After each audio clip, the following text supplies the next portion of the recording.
Nah, pagi hari ini saya juga membawa saudara untuk kita belajar dari Injil Yohanes pasal yang kedua, ayat yang pertama sampai dengan ayat yang ke-11.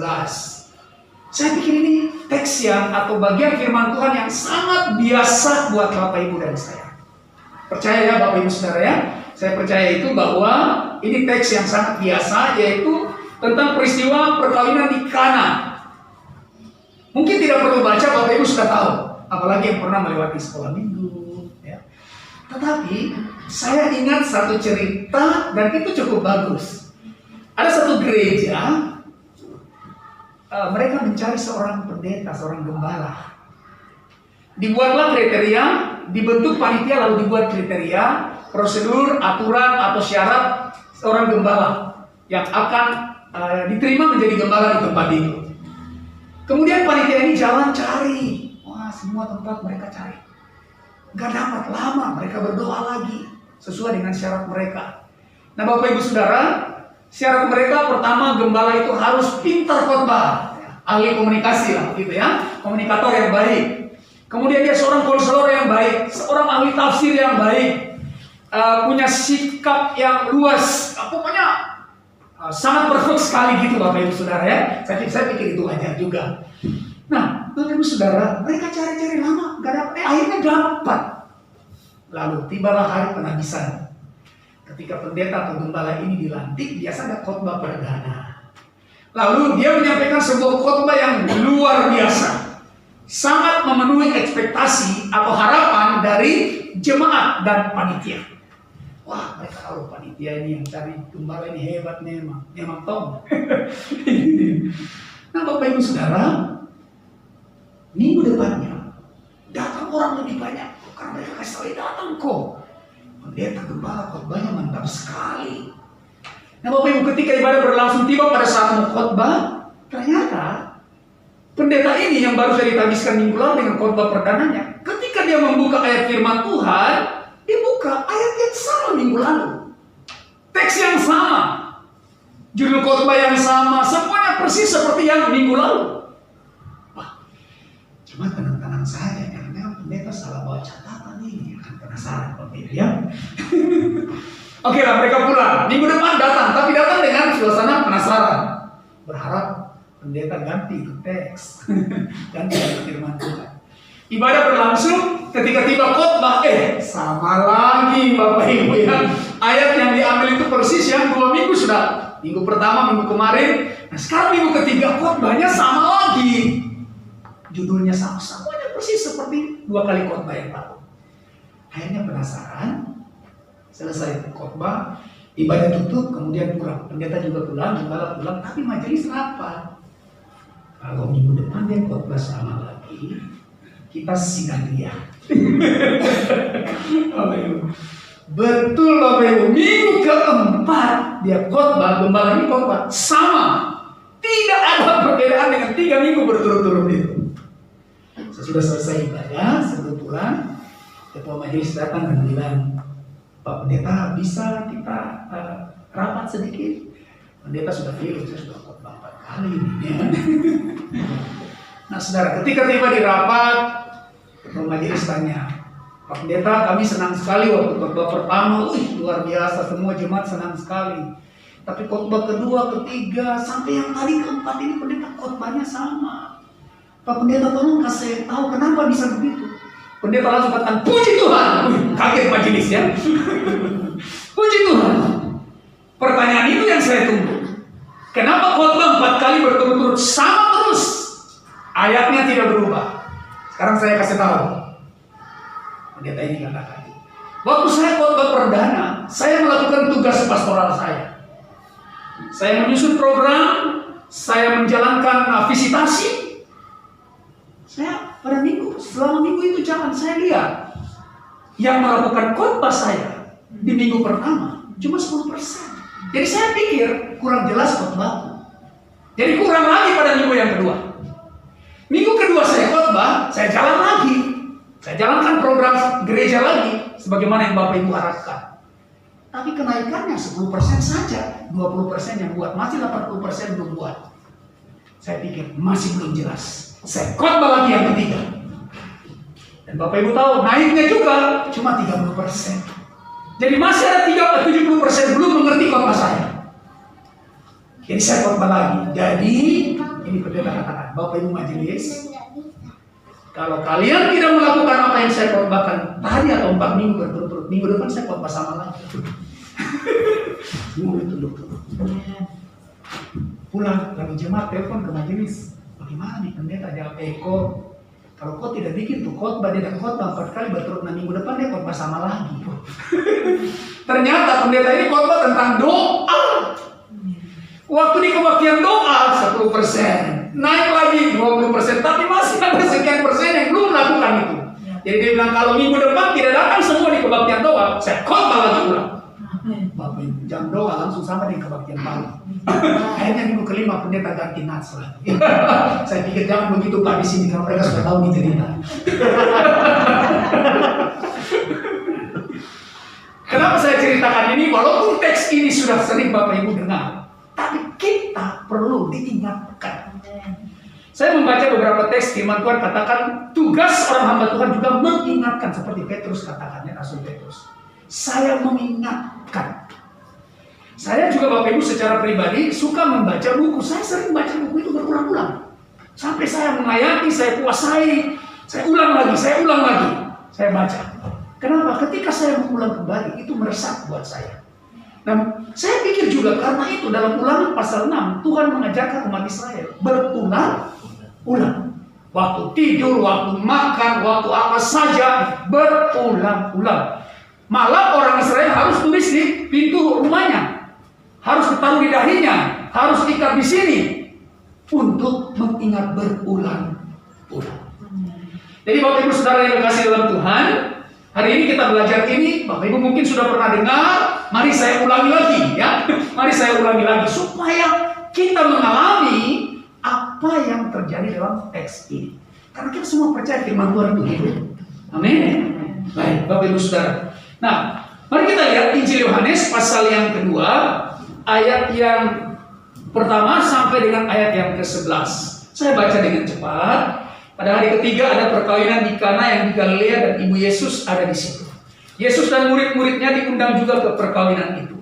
Ketika mereka kekurangan anggur, Ibu Yesus berkata kepadanya, mereka kehabisan anggur. Kata Yesus kepadanya, mau apakah engkau daripadaku, Ibu? Saatku belum tiba.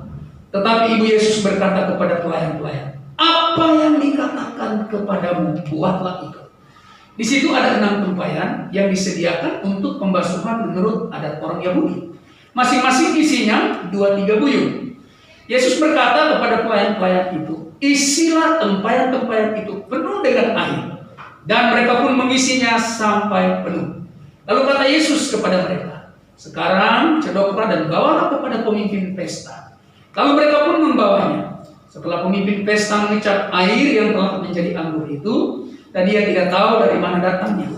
Tetapi pelayan-pelayan yang mencedok air itu mengetahuinya. Ia memanggil mempelai laki-laki dan berkata kepadanya, setiap orang menghidangkan anggur yang baik dahulu, dan sesudah orang puas minum, barulah yang kurang baik. Akan tetapi, engkau menyimpan anggur yang baik sampai sekarang. Hal itu dibuat Yesus di Kana yang di Galilea sebagai yang pertama dari tanda-tandanya, dan dengan itu ia telah menyatakan kemuliaannya dan murid-muridnya percaya kepadanya. Haleluya, amin. Tema kita pagi ini menyatakan kemuliaan Tuhan. Ada di ayat 11. Saya suka dengan anak kalimat atau pernyataan dengan itu dan dengan itu, tanda-tanda atau peristiwa ini. Dan dengan itu ia telah menyatakan kemuliaannya. Saudara-saudara yang dikasih, keyakinan saya, hidup kita Tuhan panggil, Tuhan pilih, Tuhan selamatkan, atau secara universal, ciptaan Tuhan tujuan tertingginya adalah memuliakan Tuhan. Membawa kemuliaan Tuhan bisa dilihat, dinikmati oleh ciptaan atau orang-orang di sekeliling kita. Apapun tujuan Anda hari ini, tujuan tertinggi dan terbesar kita adalah hidup ini memuliakan Tuhan. Pelayanan kita, pekerjaan kita, pernikahan kita, apapun yang kita lakukan, tujuan terbesarnya adalah memuliakan Tuhan. Amin.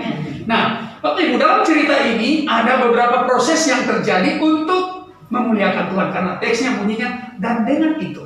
Jadi kita lihat di teks ini, dan dengan itu, dengan peristiwa ini, dengan perbuatan ini, Yesus menyatakan keagungannya, kebesarannya, kehormatannya, siapa dia. Nah, kita bisa belajar dari sini. Karena memang Alkitab, wahyu artinya Tuhan menyingkapkan dirinya, siapa dia sebenarnya. Melalui pengalaman pribadi, melalui peristiwa-peristiwa, dan lain sebagainya. Oke, Bapak Ibu Saudara, mari kita lihat bagaimana caranya kita bisa menyatakan kemuliaan Tuhan atau kemuliaan Kristus. Yang pertama, Saudara, di dalam teks ini kita lihat ayat 1 dan ayat yang kedua. Yesus dan murid-muridnya diundang ke perkawinan itu. Ayat yang kedua itu ya. Pada hari ketiga ada perkawinan di Kana dan seterusnya. Saudara yang kekasih, cara yang paling pertama yang saya boleh katakan begini, paling absolut, yaitu kalau Anda dan saya ingin memuliakan Tuhan, harus mengundang Kristus dalam hidup Anda dan saya. Dalam seluruh event hidup Anda dan saya. Kitab Roma katakan karena dosa kita kehilangan kemuliaan. Bagaimana caranya dikembalikan kemuliaan? Undang Sang Raja yang mulia. Makanya kita selalu berkata setiap orang harus menerima Yesus, harus percaya Yesus. Karena dengan cara demikian kita dihidupkan kembali dan kemuliaan ciptaan yang Tuhan berikan kepada kita akan terpancar. Kenapa? Karena Yesuslah sumber hidup itu. Dialah pencipta. Jadi saudara yang terkasih, tidak ada cara lain. Yang pertama sekali Anda dan saya harus lakukan adalah mengundang Yesus ke dalam kehidupan saudara dan saya. Mau rumah tangga memuliakan Tuhan, undang Yesus ke dalam rumah tangga Anda. Mau pekerjaan bisnis diberkati, undang Yesus. Makanya kita bersyukur kalau buka usaha baru, apa semua, undang pendeta berdoa. Karena saudara, kita tahu semua, walaupun dunia modern, tidak sedikit orang pakai kuasa Tuhan. Karena persaingan. Cuma memang orang-orang banyak yang masih berpikir tradisional. Bagi saya di dunia modern persaingan itu penting. Wah, ini cara bisnis bukan ya? Karena dengan bersaing kualitas dijaga. Kalau tidak ada persaingan, orang asal-asal saja. Karena tidak ada saingannya. Tapi kalau ada saingan, kualitas ditingkatkan dan dijaga. Jadi saingan itu penting. Ini kalau kita berpikir secara nalar yang baik, ya. Tetapi orang yang bersifat selalu negatif, dia jangan ada dia lagi. Jangan Bapak Ibu. Orang yang mau berhasil menjadi orang yang hebat, perlu yang begitu-begitu. Bahkan saya kadang-kadang ganggu. Secara teologi benar juga. Kalau tidak ada iblis, kita mungkin santai-santai. Tapi karena ada dia, kita harus cari Tuhan. Masalahnya ada saingannya Tuhan. Sebenarnya tidak ada. Secara teologi tidak ada saingannya Tuhan. Tuhan satu-satunya yang maha kuasa. Tetapi dengan adanya beliau itu, ya Bapak Ibu harus memakai seluruh perlengkapan senjata Tuhan, senjata Allah, ya. Itu dia. Jadi tidak usah takut kalau ada ini ada itu, enggak. Undang aja Yesus dalam hidup saudara. Adik-adikku, anak-anak muda, mari semua kita mulai kehidupan masa muda kita, masa depan kita. Tuhan itu pencipta masa depan. Saudara-saudara yang terkasih, di tengah krisis sekarang ini banyak orang takut, gelisah, cemas. Maaf Bapak Ibu, saya sering marah kalau orang Kristen begitu. Maaf. Kenapa? Kamu percaya Tuhanmu Maha Kuasa. Dia berdaulat atas alam semesta. Dia yang atur semua peristiwa yang terjadi di dunia ini. Nah, kenapa jadi takut dan cemas? Bapak Muji yang atur ini semua. Amin. Makanya yang suka takut dan cemas hari ini bertobat kok. Karena begini Bapak Ibu. Takut dan cemas itu makanannya iblis. Nanti diintimidasi. Itu jadi sarana intimidasi Anda dan saya. Yang kedua, nah Alkitab sudah bilang dunia ini akan selalu dengan krisis sampai Tuhan Yesus datang. Jadi krisis saya kasih tahu tidak akan berkurang. Itu nubuatan Alkitab. Jadi kau mau lari kemana? Dengan cemasmu dan takutmu itu. Tadi ada jalan nih. Kita punya Tuhan. Lari saja sama dia. Amin. Kalau Tuhan hadir Bapak Ibu Saudara, kalau Anda dan saya menghadirkan Dia, mengundang Dia, Anda mengundang seluruh kerajaan Tuhan datang ke dalam hidupmu, bisnismu, usahamu, semuanya itu. Karena yang Anda undangkan Raja di atas segala raja, Pencipta langit dan bumi. Mulailah hidup Anda dengan Dia. Amin. Ya, Bapak Ibu Saudara, ini cara yang utama kita bisa memuliakan Tuhan. Nanti Bapak Ibu lihat ada krisis terjadi, bersyukur Yesus diundang ke pesta itu. Mereka kira itu undangan biasa gitu. Tapi yang datang ini raja di atas segala raja. Soal air jadi anggur sudah itu. Air dari tidak ada menjadi ada saja dia buat hanya untuk mengubah ya. Maka saya bilang cetek gitu. Jadi Bapak Ibu, mari kita mulai segala sesuatu kita hadirkan Tuhan dalam hidup, termasuk pelayanan. Mungkin saya sudah saksikan ya, bagaimana saya memulai pelayanan pertama sekali Bapak Ibu. Saya tidak punya koneksi, nggak kenal orang. Waktu kami mau membangun gereja Bapak Ibu, tiba-tiba ada orang kirim cek, saya nggak kenal orangnya. Tapi saya tahu itu pekerjaannya Tuhan. Jemaat, ayo berdoa. Mau ambil doa puasa silakan. Doa berantai silakan, doa semalam silakan. Tuhan melakukan apa yang tidak bisa kami lakukan. Orang kirim cek, sampai hari ini kita tidak pernah tahu. Kita beli tanah dan kita bangun gereja. Kalau itu pekerjaan Tuhan. Ada satu pelayanan yang saya secara pribadi bangun Bapak Ibu. Saya mengambil banyak anak-anak untuk menolong keluarga-keluarga yang susah. Kami kasih sekolah. Tapi saya tidak memberitahu kepada tim kami. Sebenarnya tim kami mampu untuk itu. Tetapi saya tidak mau, saya mau melihat pekerjaan Tuhan. Saudara, ketika menghadirkan Kristus dalam pelayanan, Tuhan menggerakkan orang-orang yang saya tidak kenal. Ada orang di Manado, ada orang di Timika. Kemarin Bapak Ibu saya diundang satu teman. Sebenarnya ini teman lama. Waktu dia mau menikah, ada kasus dalam pernikahannya. Dia anak pendeta, tetapi terjadi MBA. Marriage ada insiden, sehingga gereja tidak mau melaksanakan ini pelayanan kepada mereka dan pendeta akhirnya harus mengalami ya sesuai dengan peraturan gerejanya. Lalu saya dipanggil karena saya teman dari muda, dia semuanya ini Katolik. Itu dia kemudian ceweknya ini yang sama-sama dengan saya. Nah Bapak Ibu akhirnya banyak sekali terjadi peristiwa. Saya bilang sama istri, ayolah kita bantu. Jadi kami memfasilitasi, akhirnya terjadi pernikahan dan seterusnya. Lalu Tuhan berkata dia jadi pengusaha sukses sekali Bapak Ibu. Ya. Kemarin dia panggil saya makan. Pak, Tuhan aku sudah buka, ayo kita tes kopinya. Saya juga kaget, kenapa ini tiba-tiba dia telepon. Datang pukul Bapak Ibu. Selesai dengan istrinya kami minum kopi, cerita-cerita. Pak, saya ingin melayani Tuhan, tapi saya tidak tahu bagaimana caranya. Saya bilang begini. Nah, lalu dia kan punya 2 anak. Masih muda. Saya bilang, tambah nih anak 1. Orang Kristen, jangan kurang anaknya. Soalnya istrinya cuma 1. Kalau yang lain kan istri banyak, jadi bisa lah. Dari 4 istri sampai bisa dapat sekian anak. Nah kita istri cuma 1. Jadi tolong bikin anak banyak-banyak. Ini betul Bapak Ibu. Saya kalau punya jemaat, saya kasih tahu bikin anak banyak-banyak. Ada yang nggak mau nanti susah pelihara. Saya mau beritahu, setiap anak punya kasih karunia sendiri. Pertama pikir, baru 1 saja mungkin. Ternyata yang berikut masih ada jalan, selalu saja ada jalan. Saya pergi pelayanan ke Malinau, ke Kalimantan Utara. Saya suka dengan bupatinya. Sekarang dilantik kemarin menjadi wakil bupati wakil gubernur Kalimantan Utara. Dia undang kami pas Natal di gerejanya. Nah Bapak Ibu, lalu dia berdiri dan katakan, program saya, semua orang di kota ini harus punya anak minimal 5. Ini pemerintahnya melawan apa ini? Kan aturannya 2 juta. Ini bupati Bapak Ibu Saudara. Semua harus 5 paling kurang. Kalau di bawah itu saya tidak mau bantu. Jadi silakan bikin anak banyak-banyak, minimal 5. Nanti kami siapkan program bantuan. Oke Bapak Ibu, kenapa sudah sampai ke situ ya?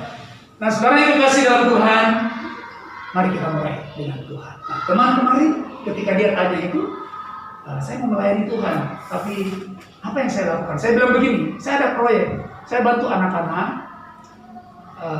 ambil anak-anak, ada yang tinggal dengan saya, ada yang tinggal dengan orang lain, tapi kau bantu di sekolahnya. Kita menjadikan manusia yang baik. Itu investasi yang tidak akan pernah rugi. Saya katakan begitu, oke, Pak, kalau begitu tolong carikan saya anak 1. Apakah itu anak pendeta? Jadi saya secara pribadi misalnya pelayanan pribadi. Tapi Bapak Ibu tahu, ketika kita mengerjakan ini dan menghadirkan Tuhan, Tuhan selalu buka banyak pintu. Ada orang dari Manado, itu dia usaha di Bali. Kami ketemu di hari Imlek. Imlek bukan tahun ini, tahun lalu. Ketemu, dia sebenarnya keluarga besarnya Katolik. Lalu dia punya teman, itu teman saya. Jadi kami ketemu sementara merayakan Imlek. Lalu dia tanya begini, Pak Pendeta, saya ingin melayani Tuhan, tapi saya tidak tahu. Selalu orang tanya begitu. Saya bilang, sudah. Saya ada satu anak pendeta ini susah. Pendeta ini melayani di daerah yang sulit. Kok kasih sekolah nih dia punya anak? Siapa pendeta? Saya akan sekolahkan sampai dia selesai kuliah. Hebat, saya katakan begitu sama dia ya. Nah Bapak Ibu, kalau kita menghadirkan Tuhan, cerita-cerita begini itu biasa. Makanya saya selalu tanya kepada banyak orang Kristen, kalau Yesus menyembuhkan orang sakit, Yesus membangkitkan orang mati, apakah itu luar biasa atau biasa? Biasa. Oke, ada dua kubu sekarang di sini. Kalau Yesus, ini Yesus ya, bukan Pak Robert ya. Yesus membangkitkan orang mati, menyembuhkan orang sakit. Cerita ini mengubah air jadi anggur. Itu biasa atau luar biasa? Biasa. Masih ada dua jawaban. Ayo. Supaya saya bandingkan. Kalau Pak Robert yang bangkitkan orang mati, sembuhkan orang sakit, itu luar biasa atau biasa? Luar biasa. Kalau Yesus yang lakukan, Biasa. Biasa Ji. Sama dengan begini, Ronaldo pemain bola, saya nggak kaget dia hebat man, atau Messi, atau Valentino Rossi bawa motor yang balap begitu. Kalau saya yang bawa jatuh, atau saya menang tiba-tiba, itu luar biasa. Tapi kalau Rossi yang bawa motor, ini kalau yang penggemar motor gigi ya, Bapak Ibu Saudara, itu biasa kalau Yesus buat. Kenapa? Itulah dia. Haleluya. Jadi selama ini Bapak Yesus menyembuhkan, itu luar biasa. Enggak, itu biasa dia. Saya lihat Bapak tadi pimpin, dia bilang, saya lihat dahsyat sekali. Ya, betul Bapak yang pimpin ya? Bapak yang tadi pimpin? Pematen. Dia pematen. Kalau tiba-tiba Bapak nggak bisa pimpin di situ, kenapa yang terjadi luar biasa? Kalau Bapak sudah pimpin, bagi saya biasa karena saya lihat tadi powerful sekali. Itu luar biasa Pak ya. Baik Bapak Ibu Saudara yang dikasih. Jadi sekali lagi mari katakan satu dengan lain. Kore teman undang ke Yesus, undang ke belum? Tanya dulu Bapak Ibu sebelum saya lanjut.